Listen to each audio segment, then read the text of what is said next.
Siguiendo con el programa, siguiendo con el programa, vamos a presentar a un amigo cordobés. Él es psicólogo social, coach, neuroeducador, un orador formado en neurociencias, director de la consultora INEX Consulting Group, director de EduForm, de programa de educación a distancia. Su ponencia es el estrés y manejo de emociones, un abordaje desde la neurociencia.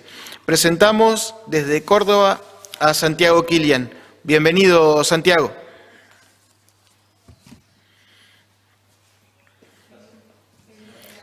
Tenés silenciado tu micrófono, Santiago.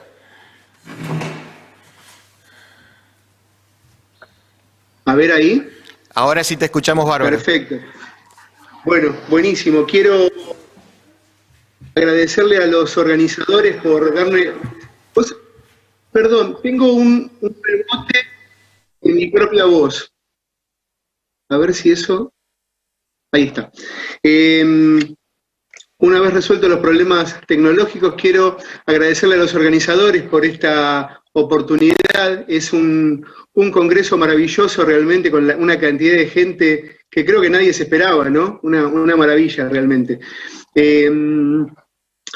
Para mí hablar de este tema, hablar del estrés, es fundamental porque nosotros sabemos que en algún momento nos va a afectar a todos. Y cuanto más conozcamos acerca del estrés y cómo y con qué herramientas abordarlo, mejor vamos a poder estar. Yo me voy a permitir compartir una pantalla. Permítanme. A ver, denme un segundito, que vamos a minimizar esto. Ahí está. Hoy vamos a hablar sobre estrés y manejo de emociones, un abordaje desde la neurociencia. Y por supuesto lo vamos a poner en el marco de lo que es la temática del Congreso, que es la educación física fundamentalmente, ¿no? Yo hago coaching para equipos deportivos, y una de las cosas que decimos siempre es que tanto un jugador individual como un equipo deportivo, frente a la misma capacidad de entrenamiento, al mismo contexto sociocultural, el que va a tener una diferencia a su favor es el que pueda tener la cabeza más en orden, ¿no? El que pueda manejar mejor sus emociones, ¿sí? Cuando nosotros estamos hablando del estrés y nosotros no podemos manejar situaciones de estrés, va a terminar afectando los resultados en muchísimos aspectos de nuestra vida, ¿sí? Esto lo tenemos que tener en cuenta. Yo voy a empezar mostrándoles a este hombre. Yo soy gran admirador de este hombre, es el naturalista Charles Darwin, y el tipo decía algo que es maravilloso. Él decía, no van a sobrevivir las especies más grandes, ni van a sobrevivir las especies más fuertes, ni van a sobrevivir las más inteligentes. ¿Quiénes van a sobrevivir? Las que mejor se adapten a los cambios. Y esto funciona tanto para la evolución como para la salud mental y emocional. ¿Qué quiere decir esto?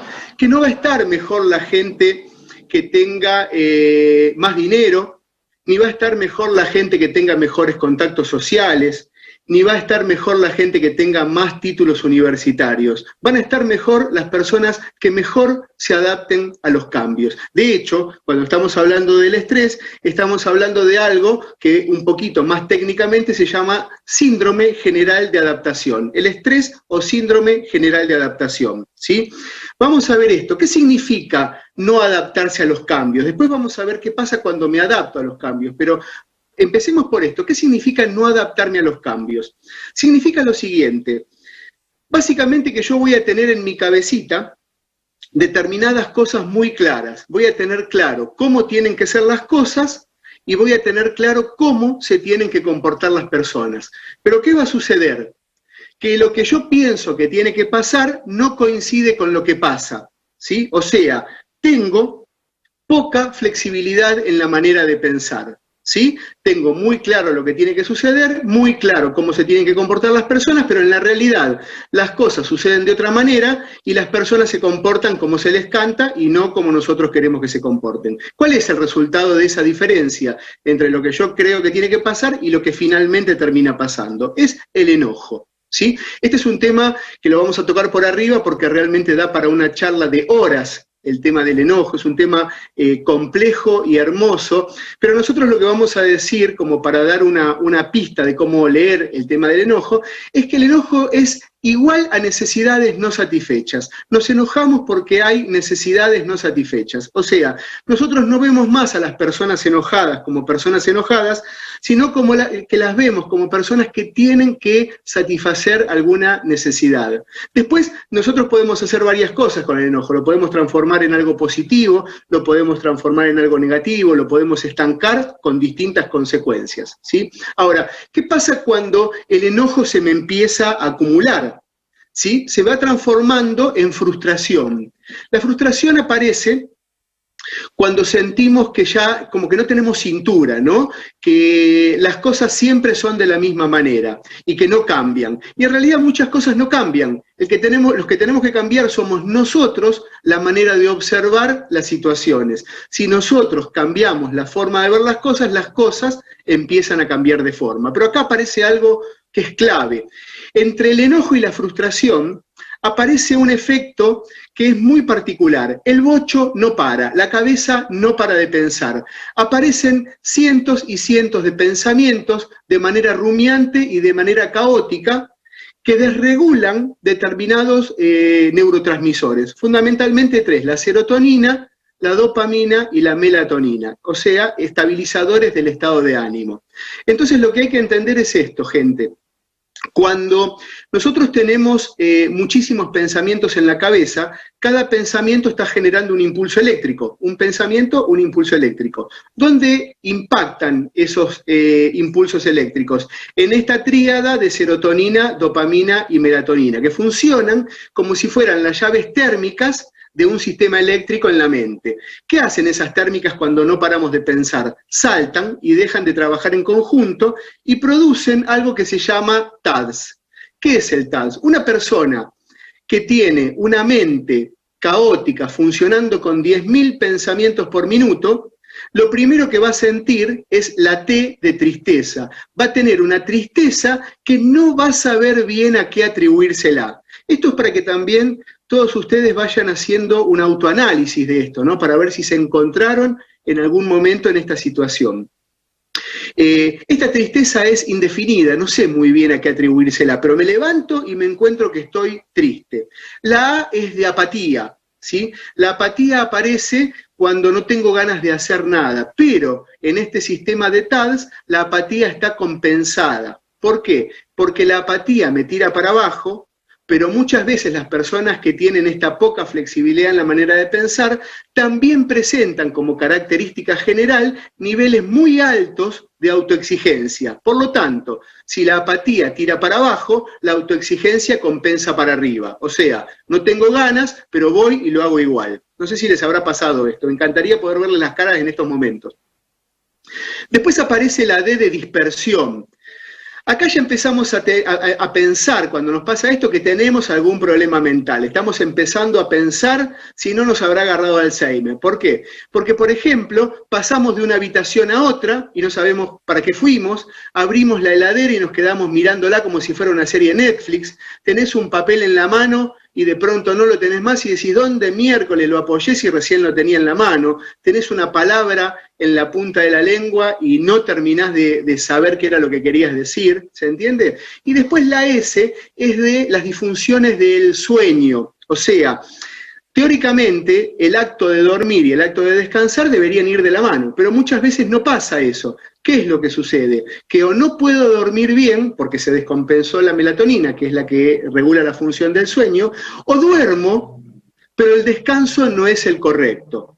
¿Se entiende esto? Esto, a pesar de que parezca un horror que nos esté pasando, en realidad es un mecanismo de defensa orgánico, de baja calidad, pero mecanismo de defensa al fin, porque cada vez que estoy triste, cada vez que no tengo ganas de hacer nada, cada vez que, por ejemplo, estoy disperso, pienso menos. Al pensar menos, hay menos impulsos eléctricos, serotonina y dopamina, los estabilizadores del estado de ánimo, se vuelven a reconectar, para decirlo de una manera fácil, y nosotros volvemos a estar bien.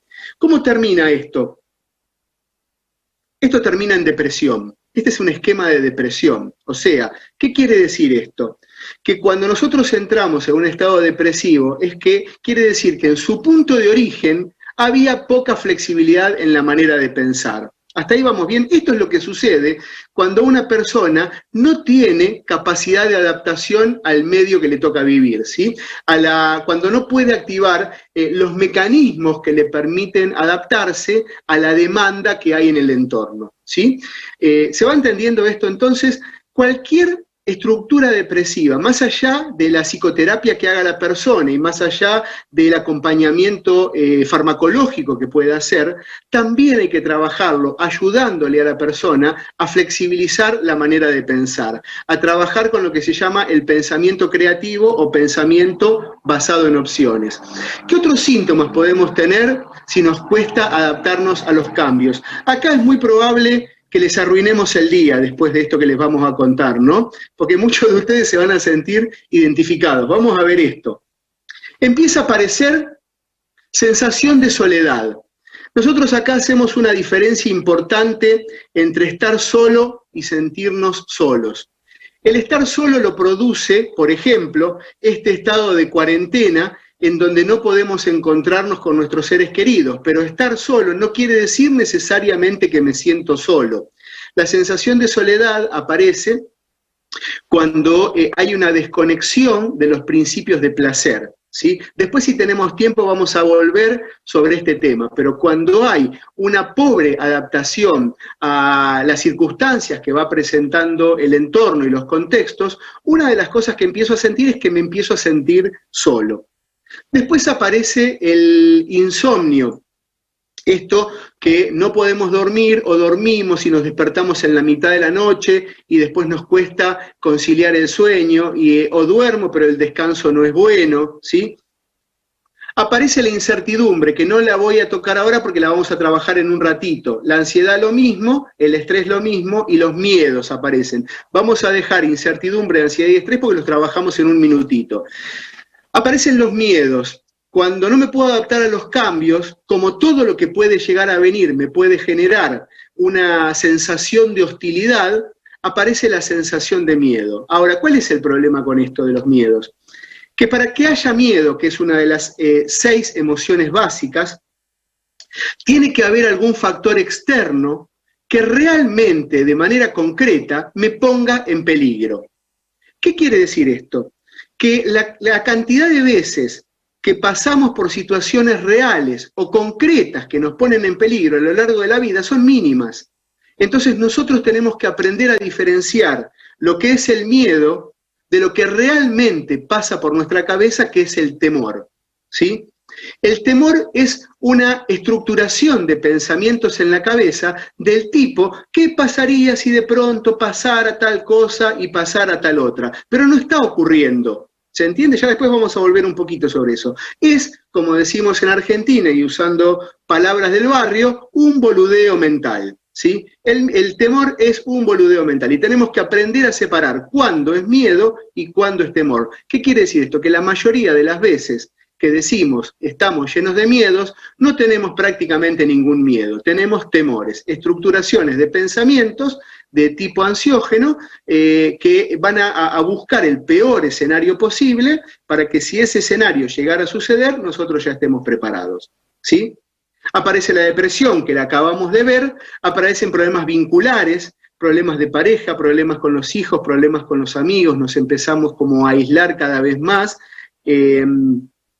y aparecen las crisis de pánico, ¿sí? Lo que antes se llamaban los ataques de pánico, que ya después voy a explicar un poquito cómo funciona. Fíjense la cantidad enorme de efectos secundarios que podemos tener cuando no hay una capacidad de adaptación enriquecida. Vamos a hablar de estos 3 temas, incertidumbre, ansiedad y estrés, y vamos a empezar por la incertidumbre. Una palabra que se ha escuchado mucho en tiempos de pandemia y en tiempos de de cuarentena, fundamentalmente, pero que la vamos a escuchar muchas veces a lo largo de la vida, ¿no? La incertidumbre se la relaciona fundamentalmente con el miedo al futuro.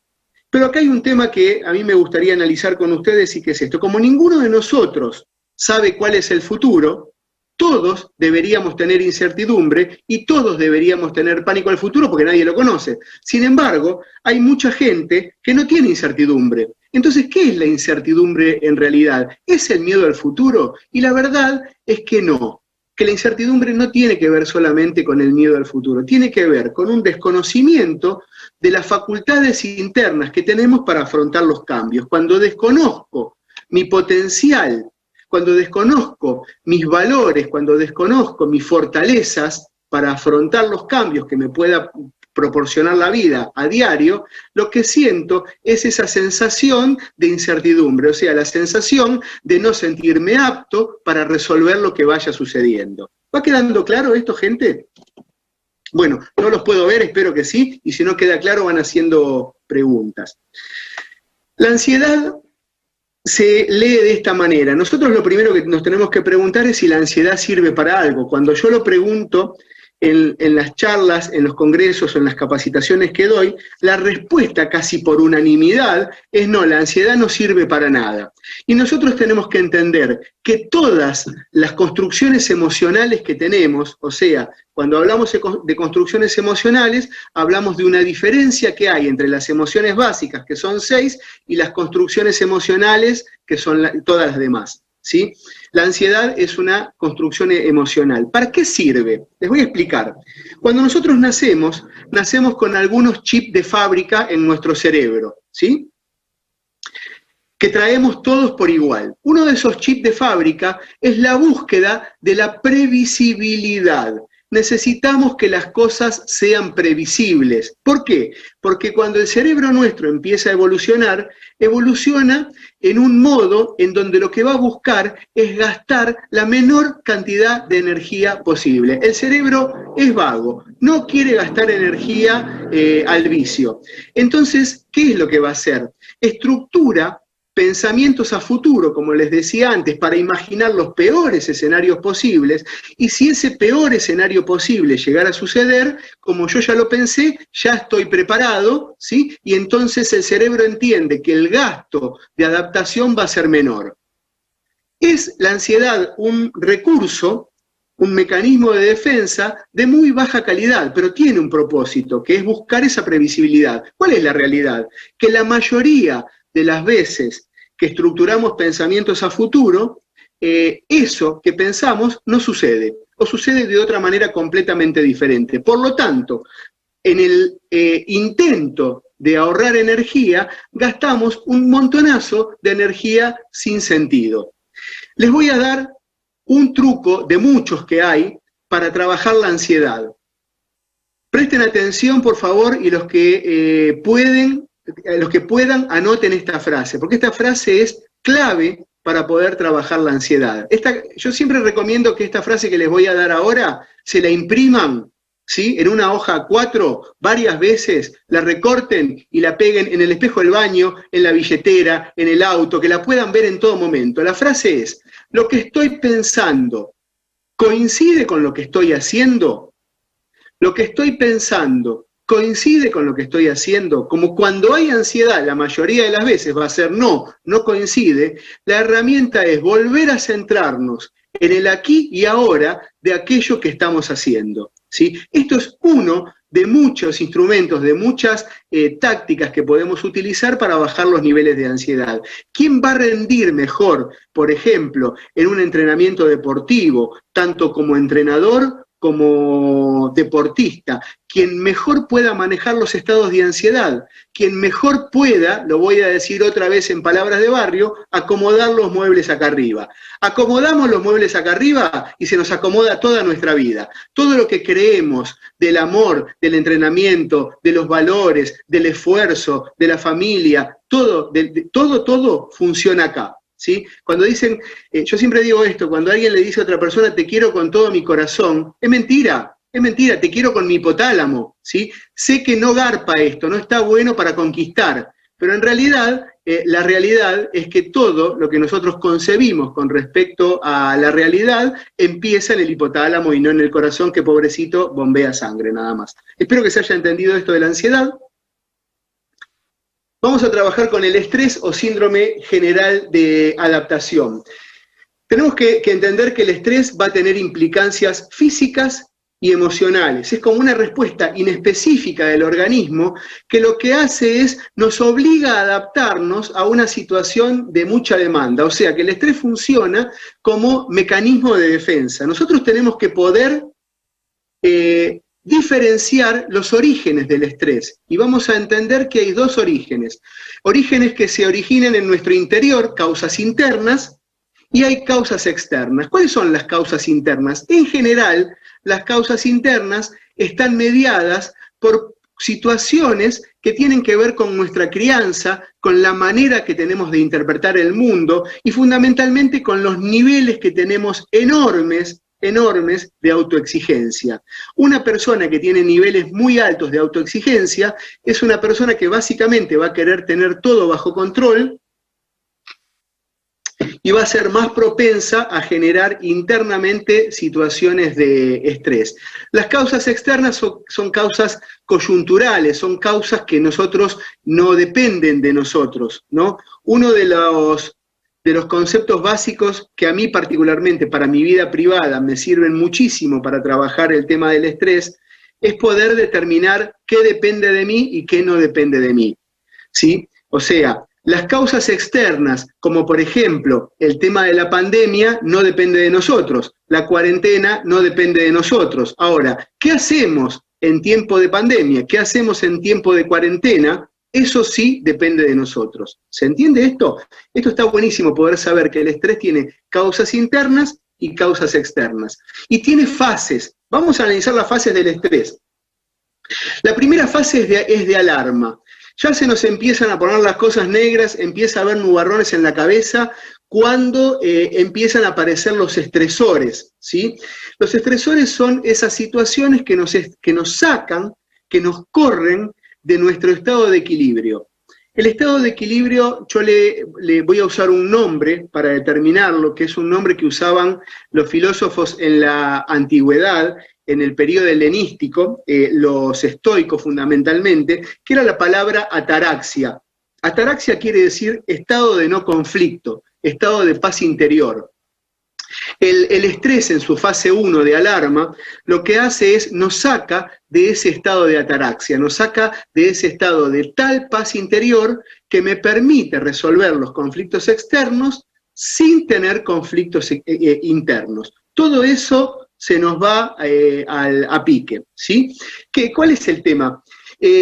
Cuando nosotros empezamos a darnos cuenta que hay ciertos estresores, lo que va a pasar es que suben drásticamente nuestros niveles de noradrenalina y cortisol, ¿sí? Las hormonas del estrés. ¿Cuál es el tema? Que cuando nosotros tenemos niveles muy altos de noradrenalina y cortisol, porque hay un estresor real, en algún momento ese estresor deja de estar en nuestra vida y la noradrenalina y el cortisol se metabolizan en el cuerpo, vuelvo un poquito para atrás, se metabolizan en el cuerpo y volvemos a generar el estado de equilibrio. Ahí cuando la noradrenalina y el cortisol se vuelven a metabolizar en el cuerpo porque el estresor dejó de actuar, aparece la segunda parte que es la fase de resistencia. ¿Qué se ve en la fase de resistencia? Se ve que cuando la adrenalina y el cortisol, la noradrenalina y el cortisol, se vuelven a metabolizar en el cuerpo, tendría que volver el estado de equilibrio u homeostasis corporal. La homeostasis es el estado en el que el cuerpo intenta defender determinados parámetros de normalidad, para ponerlo en palabras simples. El cuerpo siempre va a defender la cantidad de nutrientes, la cantidad de oxígeno en sangre, la cantidad de los 37 grados de temperatura, ¿sí? Ahora, ¿cuál es el problema con esto, gente? Y acá estamos en un tema crítico con respecto a entender el estrés. Nosotros tenemos que entender que al cerebro le importa 3 pepinos, hago un paréntesis, 3 pepinos quiere decir, para los que están mirando de otros países, que no le importa nada. Al cerebro no le importa nada si sos feliz o no sos feliz. Porque el cerebro no evolucionó para la felicidad, el cerebro evolucionó para la supervivencia. Entonces, todo lo que va a generar son mecanismos de supervivencia. ¿Qué quiere decir esto? Que a nuestro cerebro le da lo mismo, realmente le da lo mismo, si el estresor nos está ocurriendo, o sea, si hay algo concreto, real, que nos está poniendo en peligro, o si lo estamos imaginando, le da lo mismo, ya sea que haya un estresor real o que estemos pensando qué pasaría si de pronto pasara tal y cual cosa y a ese pensamiento le sumamos una emoción coherente con el pensamiento, se van a disparar los mismos niveles de noradrenalina y cortisol. Entonces, ¿qué pasa? Empieza a aparecer un estresor y otro, y otro, y otro, y la cantidad de estresores no para, y se forma algo que se llama carga alostática. O sea, la cantidad de noradrenalina y cortisol producida tanto por los estresores reales y por los que imaginamos, hacen que esa cantidad de noradrenalina y cortisol no lleguen a metabolizarse en el cuerpo. Ustedes habrán escuchado hablar al escritor Mark Twain, que decía algo maravilloso. Él decía, yo tuve en mi vida muchísimos problemas, incluso algunos sucedieron de verdad. Esto es genial, porque nos marca que la mayoría de nuestros problemas habitan en la cabeza y no en la vida real. Muchos de nosotros, muchos de ustedes, muchos de sus familiares y conocidos tienen una vida que está mucho más ordenada en lo real que en la cabeza misma, ¿sí? Y nosotros nos manejamos como si nuestra vida caótica funcionara en nuestra cabeza, cuando en verdad, en la realidad, es mucho más ordenada. ¿Sí? Entonces vamos con esto, la carga alostática es el cuerpo, todo nuestro ser acostumbrándose a manejarse y a vivir en parámetros de normalidad que no son normales. ¿Cuáles son las consecuencias de esa resistencia? Sensación de cansancio general, problemas de sueño y de descanso, irritabilidad, estamos imbancables cuando nos pasa esto, nos enojamos por cualquier cosa, ¿sí? Suben los niveles de autoexigencia y al subir los niveles de autoexigencia suben los niveles de exigencia para con los demás y entonces bajan los niveles de tolerancia y suben mucho los niveles de frustración. Falta de concentración y procrastinación. Para los que no escucharon la palabra, la procrastinación es el arte de patear las cosas para adelante, ¿sí? Las pateo, compro en la fantasía inconsciente un poquito de paz y de tranquilidad al no tener que hacerlo ahora, y después tengo que salir desesperado a ver cómo cumplo con todo lo que no hice en el momento que correspondía. ¿Hasta acá vamos bien? La tercera fase es lo que se llama la fase de agotamiento, y acá me quiero detener porque se los voy a explicar con bolitas para que sea bien sencillo para que todos lo podamos entender. Supónganse que ustedes se levantan a la mañana y tienen en su mesita de luz 10 bolitas de energía. Cada una de esas bolitas les va a servir para hacer algo durante el día, ¿sí? Alguna de las 10 cosas que tienen que hacer durante el día. Cuando llegan a la noche, se encuentran con la mesita de luz vacía porque cada una de esas bolitas de energía la usaron para hacer algo de lo que tenían que hacer. ¿Cómo se vuelve a llenar esa mesita de luz con otras bolitas de energía para poder arrancar la mañana siguiente? Con un buen descanso, ¿sí? A este proceso se llama cansancio. Esto es lo que debería suceder, pero en realidad no es lo que sucede. Lo que sucede es que nosotros nos levantamos a la mañana, tenemos nuestras 10 bolitas de energía para hacer lo que tenemos que hacer, pero no hacemos 10 cosas, hacemos 25 cosas. ¿Se entiende? Y entonces llegamos a la noche con la mesita de luz vacía y deuda. Tenemos deuda, porque la pregunta que nos tenemos que hacer es de dónde salieron las bolitas extras para hacer todo lo que hicimos de más a la velocidad que lo tuvimos que hacer y al ritmo que lo tuvimos que hacer. Vamos a hacer un pequeñísimo paréntesis y vamos a plantear algo. Cada vez, escuchen esto, cada vez que nosotros hacemos algo de más, alguien está haciendo algo de menos, ¿sí? Entonces, tenemos que aprender a ver qué hacemos con todas esas situaciones que estamos haciendo de más. Ya lo vamos a ver, pero terminamos con esto. Entonces, repito este último pedacito. tengo mis 10 bolitas de energía, pero ya no hago 10 cosas, hago 25. Llego a la noche con la mesita de luz vacía y deuda. La pregunta que nos hacemos es, ¿de dónde carancho salieron esas bolitas de más? Salen esas bolitas de las reservas. ¿Qué son las reservas? Las reservas son igual a nuestro sistema inmunológico, ¿sí? Si yo no puedo ponerme un límite, y el primer límite es muy simple, ¿qué quiero para mi vida? ¿Qué no quiero más para mi vida?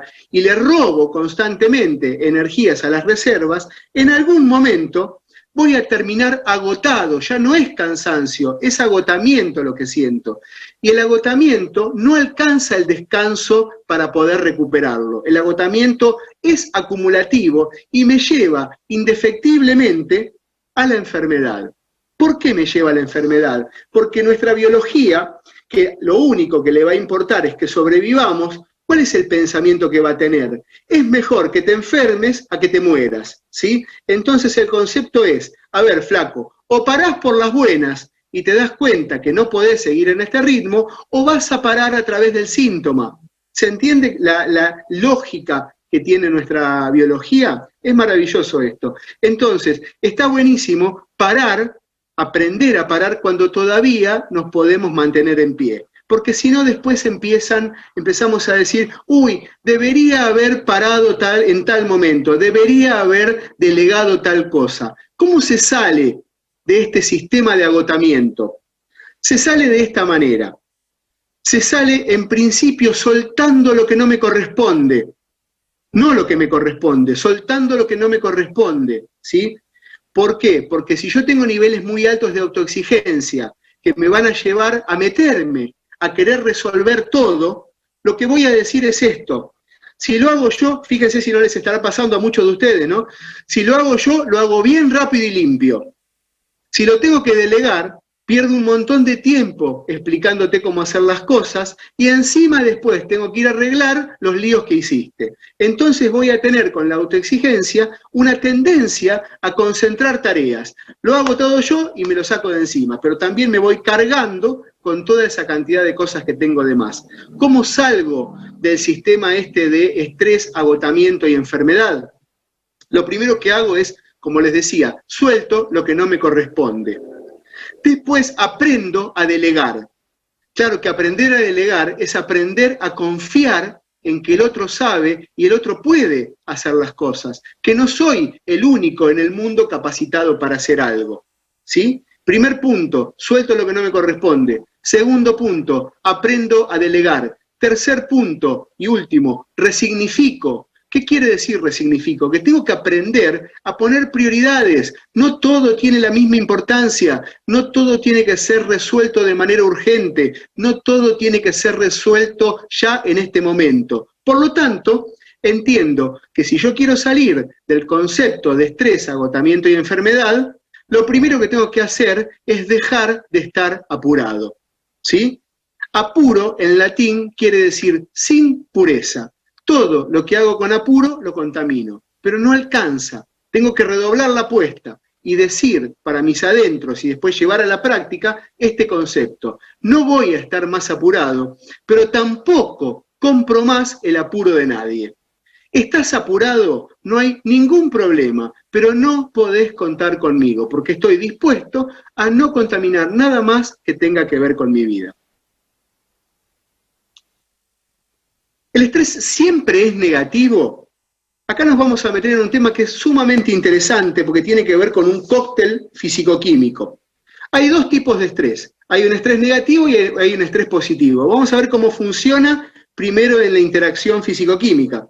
El estrés negativo es una mezcla, ahora voy a poner ejemplos, de noradrenalina y cortisol. El estrés positivo, ese se llama distrés. El estrés positivo es una mezcla de adrenalina más dopamina y es el llamado eutrés, ¿sí?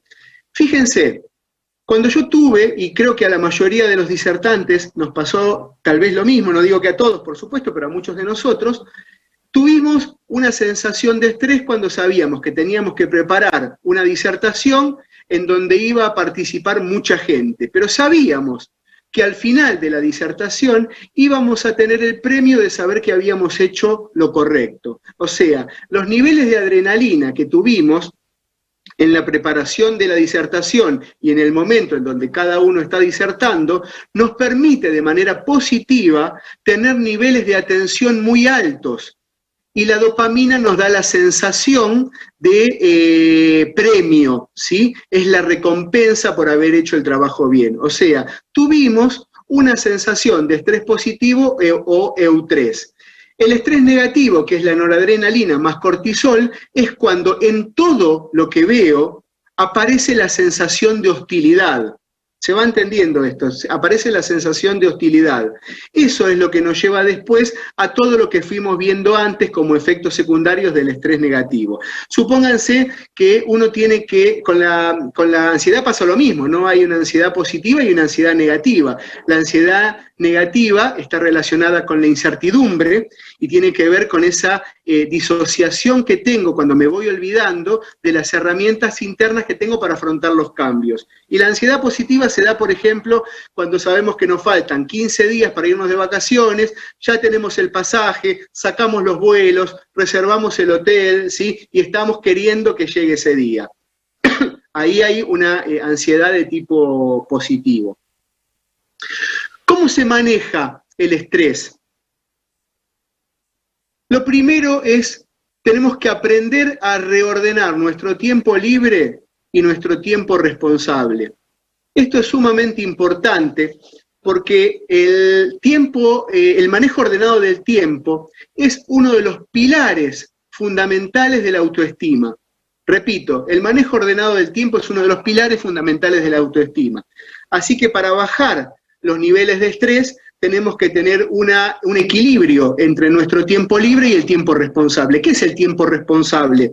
Es el tiempo en donde trabajo, es el tiempo en donde hago trámites, en donde pago impuestos, en donde cuido fundamentalmente la salud a través de los chequeos médicos, en donde me ocupo de la casa, en donde me ocupo de lo que tiene que ver con la crianza de los hijos cuando hay hijos chicos. ¿Qué es el tiempo libre? Es el tiempo que está relacionado con el ocio, o sea, con tirarme a mirar la peor serie de Netflix, rascándome las axilas sin que me importe nada. Ese tiempo que no puede ser mesurado, que no necesito dar una explicación ni sentir que estoy haciendo algo útil. Ese tiempo de ocio, ahora vamos a ver cómo funciona esto. Es el tiempo de la actividad física, fundamental para generar niveles altos de los 4 factores que nos ayudan a estar bien emocionalmente: dopamina, serotonina, oxitocina y la melatonina en orden, ¿sí? Los 4 factores de la felicidad. Entonces decíamos, el tiempo libre es el tiempo del ocio, el tiempo de la actividad física, el tiempo de los amigos, el tiempo que le dedico al disfrute de la familia, no a la construcción del vínculo desde la responsabilidad, sino al disfrute de los hijos, de la pareja. Es el tiempo que le dedico a la actividad creativa. Y acá hago un paréntesis, tan necesaria la actividad creativa para poder equilibrar hemisferios cerebrales, porque estamos viviendo en una época en donde mucho de nuestro estrés aparece por una sobreexigencia que le damos a nuestro hemisferio izquierdo, con esto de pensar, razonar, decidir, ¿sí? Y necesitamos darle un poco más de bolilla a nuestro hemisferio derecho, al hemisferio que juega, que se divierte. ¿Se acuerdan cuando éramos chicos y salíamos a jugar? A mí, creo que casi todos los días de mi infancia me venían a buscar a la calle a chancletazos porque se me hacía de noche y ni me daba cuenta de tanto que me estaba divirtiendo. Lo que tiene el funcionamiento del hemisferio derecho es que nos ayuda a perder la noción del tiempo, porque es el hemisferio lúdico el que nos permite jugar y divertirnos. Ese hemisferio es el que se trabaja a través de las actividades creativas y lúdicas. Y es el manejo ordenado del tiempo en su variante del tiempo libre, también me permite la actividad intelectual que no tenga que ver con mi trabajo. Hacer un curso de algo que me guste, aprender una disciplina nueva, ¿sí? Pero que tenga que ver con el disfrute y con el placer. Fíjense cuántos de nosotros tenemos desordenado la relación entre el tiempo libre y el tiempo responsable, y tenemos mucha más fuerza en el tiempo responsable que en el tiempo libre. O sea, no tenemos trabajado ni el merecimiento ni los tiempos para nosotros, ni los permisos personales. Ahora, ¿por qué es tan importante el manejo del tiempo libre? Y esto les pido que me presten especial atención, porque esto me encantaría que quede bien grabado en la mente de todos. Una persona sana emocionalmente entiende que su tiempo libre es un tiempo terapéutico, no es un tiempo perdido. Es un tiempo terapéutico, y lo terapéutico tiene una característica fundamental: ni se negocia ni se posterga, ¿sí? Entonces, el uso de nuestro tiempo libre es un tiempo que sana, que nos hace reencontrarnos con nosotros mismos, que nos vuelve a poner en eje y que, por supuesto, como estamos diciendo, nos aleja de las situaciones de estrés, de agotamiento y de enfermedad. Aprendiendo a poner prioridades. Esto ya lo vimos, no todo tiene la misma importancia. Yo juego con un esquema que es como si tuviera una estantería con libros, ¿sí? Y pusiera a la altura de los ojos lo que es más importante, los libros más importantes. ¿Qué quiere decir esto? Que la mayoría de las veces tenemos todos los libros a la altura de los ojos. Todo lo tenemos que resolver ya, todo tiene que ser urgente. Y no es así. Hay que aprender que no todo tiene la misma importancia y que hay algunas cosas que pueden esperar, algunas cosas que pueden ser delegadas, algunas cosas que no nos corresponden y algunas cosas que no tienen que ver con cosas que nosotros podamos resolver. Teniendo en claro qué depende de nosotros y qué no, esto ya lo vimos, aprendiendo a delegar, esto lo repito porque es fundamental, la capacidad de delegar es la capacidad de confiar en que el otro puede y que el otro sabe, y que cuando lo hace el otro, no lo hará como lo haría yo, lo hace como lo va a hacer el otro, pero por lo menos no lo tengo que hacer yo. Me tengo que morder los codos. ¿Cómo? ¿Estamos en tiempo, Santiago? Bárbaro, ya termino, en un minutito termino. Viviendo en el aquí y en el ahora, fundamental, ¿sí? Porque la vivencia del aquí y el ahora me permite no estar ni en el pasado generando angustia, ni en el futuro generando ansiedad. Poniendo límites cuando sea necesario. Les doy las 3 columnas básicas de los límites, son 6, pero les doy las 3 primeras. Los límites se ponen desde el principio, no cuando debería haberlos puesto, que ya pasó ese tiempo, sino cuando decido empezar a ponerlos. Se ponen con creatividad, ¿sí? Y se ponen con calma. Y si quieren agregamos una cuarta, que es que se ponen con determinación. Cuando es no, es no. Buscando la coherencia en todas nuestras acciones, se sale del estrés. O sea, Santiago, lo que pienso, lo que sí. Santiago, no te apures, el disertante posterior te cede 10 minutitos más. ¿Cómo lo quiero al disertante posterior? Bueno, bárbaro. Buscando la coherencia en todas nuestras acciones. La coherencia es muy simple de entender y muy compleja de llevar a la práctica, pero es uno de los valores fundamentales porque es una de las 4 puertas de entrada a la felicidad. La coherencia es cuando lo que pienso, lo que siento, lo que digo y lo que hago coinciden. Es mucho más factible que una persona que tiene esos 4 factores ordenados, ¿sí?, sea feliz que alguien que no los tiene ordenados. Trabajar el merecimiento y los permisos personales. Acá me voy a detener un poquitito, ya que tengo estos minutitos, no lo iba a desarrollar, pero ya que tengo estos minutos me parece fundamental. Entender de qué hablamos cuando hablamos de merecimiento. El merecimiento, escuchen bien esto porque nos puede cambiar la vida realmente si entendemos esto, es el factor inhibitorio de la culpa. ¿Qué quiere decir esto? Que una persona culpógena es una persona que toma decisiones en base a la mirada de los demás. Esa mirada puede ser una mirada real de alguien que nos dice que estamos haciendo las cosas mal, o una mirada simbólica de preceptos que ya están incorporados en nosotros a través de los mandatos familiares, sociales y religiosos. Cada vez que nuestras acciones no coinciden con esos mandatos sociales, familiares o religiosos, nos sentimos mal, y a ese hecho de sentirnos mal lo llamamos culpa. Entonces, ¿cómo se trabaja la culpa?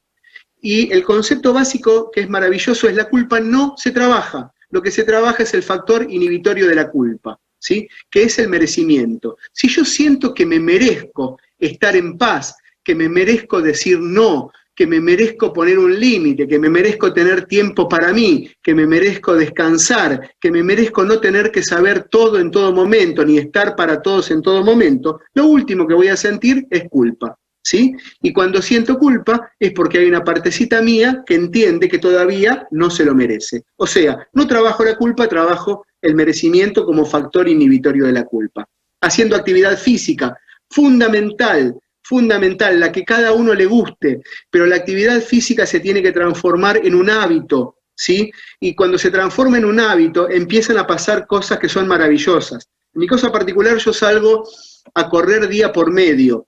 Pase lo que pase, tiene que haber un temporal para que no salga, ¿sí? ¿Por qué? Porque hay una parte mía que dice, no, hoy no salgas porque hace frío, hoy no salgas porque estás cansado, hoy no salgas porque terminaste tarde. Y mi hábito adquirido, positivo, me dice, no, salí, ya están establecidas las nuevas redes neuronales para que todo mi cuerpo me pida salir a correr, ¿sí? La actividad física es una cuestión de hábitos que nos tiene que acompañar durante el resto de nuestra vida, lo que podamos, lo que nos guste, lo que nos haga sentir bien. Apoyándonos en nuestras redes vinculares. Fíjense esto, gente, acá hay un tema fundamental. Todos le damos ayuda a los demás. Todos estamos dispuestos a darle ayuda al otro, pero casi ninguno de nosotros quiere o está dispuesto a pedir ayuda cuando la necesita. Porque la mayoría de nosotros decimos, no quiero molestar, no, ¿para qué se lo voy a decir? O debería darse cuenta cuando yo necesito algo, y terminamos no pudiendo apoyarnos en nuestras redes vinculares y sosteniendo toda la cuestión de estrés solos. No hace falta. Apoyémonos en nuestras redes vinculares, hablemos con nuestros seres queridos, mostrémonos vulnerables, porque mostrarnos vulnerables es un síntoma de fortaleza. La persona que se muestra vulnerable es una persona que puede manejar de manera sana sus mecanismos de defensa. Regulando la calidad de nuestros pensamientos. Clave esto. ¿Cuál es mi diálogo interno? ¿Qué pienso desde la mañana que me levanto hasta la noche? Tengo que poder transformar mis pensamientos negativos en positivos para que no se genere tanta noradrenalina y cortisol y se generen más endorfinas y oxitocina, ¿sí? Regular la calidad de nuestros pensamientos es clave. Y el último punto, y con esto termino, meditando y teniendo algún hobby. Yo hace 13 años que practico una técnica que es la meditación Zen. Se las recomiendo, esa o cualquier tipo de meditación, porque la meditación hace que haya menos cantidad de pensamientos en la cabeza. Si nosotros tenemos reguladas estas dos variables, menos cantidad de pensamientos en la cabeza y mejor calidad de pensamientos en la cabeza, tenemos una gran parte de nuestro estrés regulado. Y los hobbies lo que hacen es, otra vez, como decíamos antes, activan nuestro hemisferio derecho. Y si pudiéramos agregar uno más, yo lo que agregaría sería, para terminar, decir que tenemos que entender que la realidad no existe, que lo que existe es la interpretación que cada uno hace de la realidad, ¿sí? Y esa realidad se puede, o esa interpretación, mejor dicho, se puede modificar, se puede pulir, se puede trabajar, ¿sí? Para poder tener una vida mucho más sana, una vida mucho más armónica, una vida mucho más cercana a ese concepto de ataraxia. Bueno, gente querida, tanto a los que estaban escuchando, a los organizadores, les quiero agradecer muchísimo por este espacio. Ya está. Querido amigo, te cuento que casi que nos obligaron en el Zoom de tantos comentarios a darte estos 10 minutos. Así que una alegría enorme. Hace mucho tiempo que sé de tu valía. Y bueno, lo acabas de demostrar para toda América, para 21 países. Hasta ayer éramos 20, hoy se están sumando comentarios desde Cuba, que es el país número 21. Así que una alegría enorme. Te leo un poquito de comentarios. Impecable, profe, capo, gracias, felicitaciones, muy buena ponencia, excelente Santiago, súper linda la disertación, aplausos de pie. La verdad, espectacular todo lo que se está reflejando en nuestras redes de Santiago. Y bueno, La idea era que el mundo conociera tu forma de ver y de pensar esto de la actividad física, de las neurociencias, y nos ha servido un montón, así que te agradecemos muchísimo. Muchas gracias a ustedes. Termino con este concepto muy simple que es volver al pensamiento simple, a la acción simple y al sentimiento simple. Cuanto más simple sea nuestro pensamiento, más en eje vamos a estar. Gracias por todo. Te vamos a hacer entrega, Santiago, de este pequeño reconocimiento que luego te lo haremos llegar. La verdad que estamos felices de tenerte entre nuestros ponentes. Sigue explotando el chat, sigue explotando los comentarios en las redes, así que totalmente agradecidos a tu ponencia. Gracias a ustedes, con la piel de gallina. Bueno, continuando con esta maravillosa jornada, me voy a tomar un instante para, en nombre de los organizadores, en nombre de los directores del Congreso, en nombre de todos los disertantes, agradecerles a todo y cada uno de ustedes que están ahí del otro lado de esta pantalla y nos han brindado a lo largo de estos 4 días lo más preciado que tiene una persona, que es su tiempo. Y eso para nosotros no solamente es una responsabilidad enorme, tratar de que ese tiempo que nos brindaron haya sido de utilidad y haya servido para el crecimiento personal, sino que las más de 2.000 personas que en estos momentos nos están